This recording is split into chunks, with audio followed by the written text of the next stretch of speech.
Olá meninas, tudo bem? Bom, eu tô aqui de novo, né? Eu vim falar com vocês sobre como é que foi o momento quando o médico falou comigo que eu estava com falência ovariana, como me doeu, né? Como é que foi essa sensação e qual foi o primeiro tratamento que eu fiz depois desse diagnóstico. Bom, eu vou deixar o videozinho aqui, um link, se você quiser assistir como que foi esse processo, né, da descoberta, o primeiro momento em que eu fui numa clínica de reprodução humana, você dá uma olhadinha nesse vídeo que eu vou deixar aqui pra você. Bom, o que eu queria contar pra vocês? Quando eu perdi, né, o neném e que eu tentei ainda engravidar de forma natural, e não consegui, eu procurei um médico, né, de reprodução assistida. E depois de terem feito vários exames, os exames mais básicos, ele virou para mim e falou assim: Lívia, o seu FSH tá no valor de 15. O que eu tenho para te dizer é que você está entrando em falência ovariana. O que ele quis me dizer naquele momento? Que eu estava entrando numa menopausa precoce. Eu estava com 32 anos. E ele virou para mim e falou assim: olha, precisamos correr, porque você está entrando numa menopausa precoce. E aquilo para mim foi um choque, porque era o medo que eu tinha, aquele medo que eu sempre tinha de não conseguir ser mãe, porque menstruei muito cedo, estava se concretizando ali. E nós repetimos o exame. E eu vou mostrar para vocês. Bom, o primeiro exame que eu fiz foi em 15 de junho de 2016, e eu vou mostrar aqui pra vocês, ó. Não sei se vocês vão conseguir ver. Olha, é o FSH. Eu acho que não vai dar pra ver, né? Ele vai ficar meio virado. Mas o FSH, ele deu, aqui ó, pra vocês conseguirem enxergar o contrário, ele deu 15,27. Para uma pessoa normal que não está entrando em falência ovariana, esse FSH tem que dar até 8. E o meu, ele deu 15,27. Ele é colhido no terceiro dia da menstruação. E esse exame ele foi feito dia 15 de junho.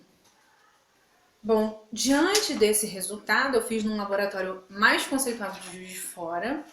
Ele virou para mim e falou: Lívia, vamos repetir esse exame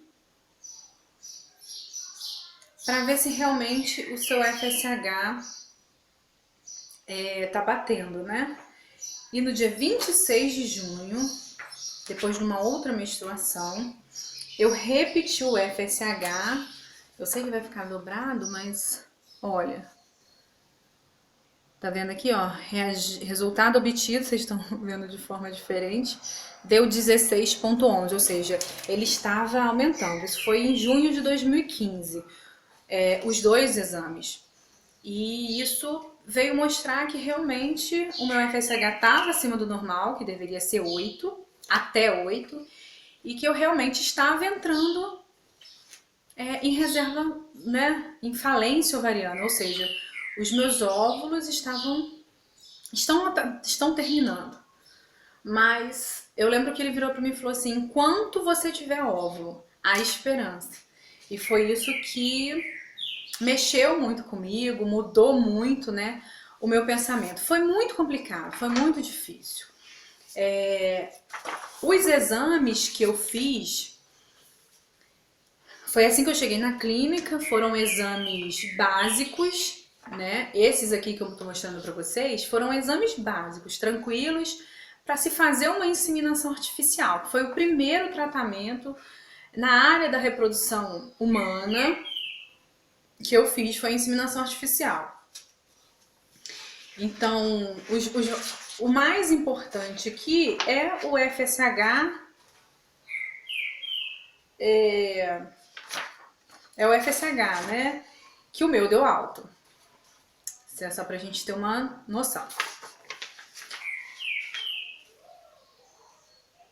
Bom, depois disso, depois dessa descoberta e da gente ter conversado com o médico, nós partimos então para decidir naquele momento o que nós íamos fazer.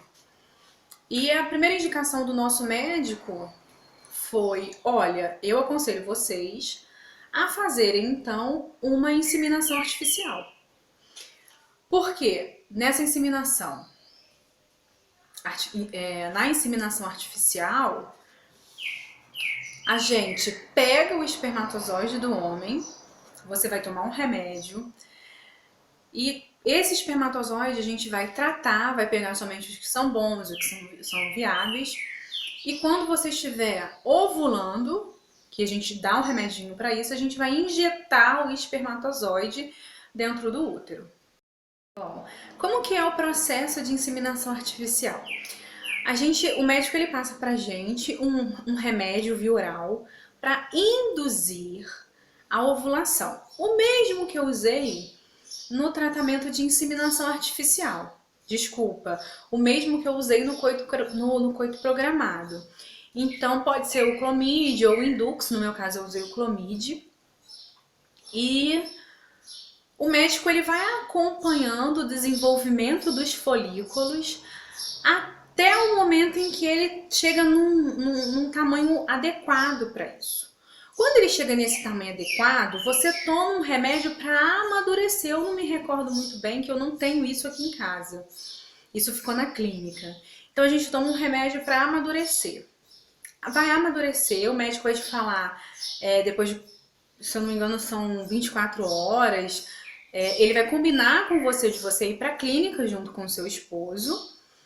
E naquele dia determinado, você vai para a clínica, é colhido o esperma do seu esposo, esse esperma vai para o laboratório, ele vai ser tratado, vão retirar daquele esperma que foi colhido somente espermatozoides viáveis, espermatozoides fortes, e esses espermatozoides, separados em laboratório, são colocados no catéter.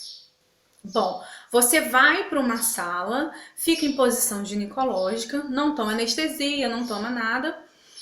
O médico introduz esse catéter, um catéter no útero, e a embriologista ela vem com o catéter ou a seringa, não me recordo bem, com os espermatozoides dentro. Eles são derramados, são colocados no catéter e injetados dentro do útero, tá? Bom, depois que eles são injetados dentro do útero, a gente fica ali de repouso, deitadinha, uns 10 minutos. Eu acho que eu fiquei em torno de 10 minutos deitada, 15 minutos, com a perninha pro alto. E depois você é encaminhada a ir para casa, não precisa de repouso, vida normal. E você vai viver a sua vida normal. E depois de 15 dias, você tem que fazer o beta-HCG, que é o exame de sangue, para ver se ficou grávida ou não. No meu caso, eu menstruei antes dos 15 dias. Então, tipo assim, eu fiz o beta-HCG só por desencargo de consciência. Eu nem precisava fazer o beta-HCG, porque, se eu não me engano, eu tinha que fazer o resultado numa segunda-feira, se eu não me engano. E quando foi numa sexta-feira à noite, a minha menstruação desceu. Eu comecei a sentir cólica e tal, que é o de praxe, e a minha menstruação desceu. E na segunda-feira o meu médico mandou fazer o exame, mesmo só por desencargo de consciência. E uma coisa que eu lembro é que no processo ali, depois que eu fiz a inseminação artificial, acho que no terceiro ou no quarto dia depois da inseminação artificial, eu tive uma dor de estômago muito forte, de chorar, de tanta dor de estômago. Mas eu liguei para o meu médico para saber o que eu podia tomar, porque enquanto você não faz o beta, você é tratada como uma mulher grávida. Então eu liguei para o meu médico, falei que eu tava com muita dor de estômago. Gente, vocês não têm noção, era insuportável. E o meu médico falou comigo, olha, isso pode ser um bom sinal. Acontece que logo depois a minha menstruação desceu. E foi isso, assim aconteceu a minha inseminação artificial. Mesmo eu fazendo, né, o beta-HCG e dando negativo, foi uma frustração, porque eu tava imaginando que eu ia ser mãe de quadrigêmeos. Então a gente acha que tudo é muito fácil. Antes da gente entrar, quando a gente entra para um tratamento de fertilização in vitro, desculpa, um tratamento de reprodução humana, de reprodução assistida, a gente acha que tudo é muito fácil. A gente acha que a gente vai lá, vai fazer o tratamento e pum, tá grávida. E não é assim. Na verdade, existem as chances, né? Há pessoas que falam que a chance de uma inseminação artificial é de 20%. Eu sempre acho que todo processo ele tem 50% de chance de dar certo, 50% de chance de dar errado. Sou eu que acho isso. As taxas médicas falam diferente, mas no meu ponto de vista ou é sim ou é não. Então a gente nunca lembra que pode dar errado, a gente sempre acha que vai dar certo. E quando você pega um beta-HCG na sua mão e vê lá negativo, depois de um tratamento de reprodução assistida, você entra em choque. Uma outra coisa importante que eu queria falar para vocês, muita gente tem dúvida. A inseminação artificial, ela é muito boa para uns casos e muito boa para outros. No meu caso, houve a indicação de uma inseminação artificial porque o problema que o meu esposo tinha nos espermatozoides, para a inseminação artificial dava certo. Então foi uma tentativa. Mas eu tive que partir para a reprodução, para a fertilização in vitro devido ao meu número alto no FSH. É isso. A chance de eu conseguir engravidar com uma inseminação artificial é muito menor do que com uma fertilização in vitro. Com a fertilização in vitro, eu tenho possibilidades maiores. Por isso que eu tive que recorrer à fertilização in vitro logo depois. Então, em 2015, eu fiz a inseminação artificial em julho e depois eu fiz na primeira fertilização in vitro. Mas eu quero passar para vocês os exames, eu quero passar tudo direitinho para vocês como que foi feito. Mas no mais é isso. Todo negativo ele gera dor, todo negativo ele gera uma tensão diferente em nós, mulheres, nos maridos. Mas nunca se esqueçam que antes de qualquer coisa, Deus ele capacita os homens, né? Mas uma gravidez, uma gestação, só quem pode nos conceder é o Senhor. Só quem pode nos conceder é Jesus. Então, independente do que você esteja passando, independente das circunstâncias que você esteja vivendo, nunca perca a fé. Nunca abandone a sua fé em Jesus. Creia. Creia que no momento certo, no momento oportuno, o Senhor ele vai te entregar a maior bênção da sua vida. Amém? Eu creio nisso. Muito obrigado por vocês estarem me ouvindo. Que Deus possa invadir a casa de vocês e tomar conta do coração de vocês. E não permita que essa tristeza e que esse sofrimento abale o coraçãozinho de vocês. Eu agradeço muito, muito por vocês terem me ouvido. Muito obrigada do fundo do meu coração. E um beijo, meninas. Um beijo por vocês estarem aqui comigo, tá? Que vocês possam receber o meu carinho no coração de cada um de vocês. E se vocês tiverem dúvida, manda um comentário pra mim aqui que eu respondo, tá? Beijo. Tchau.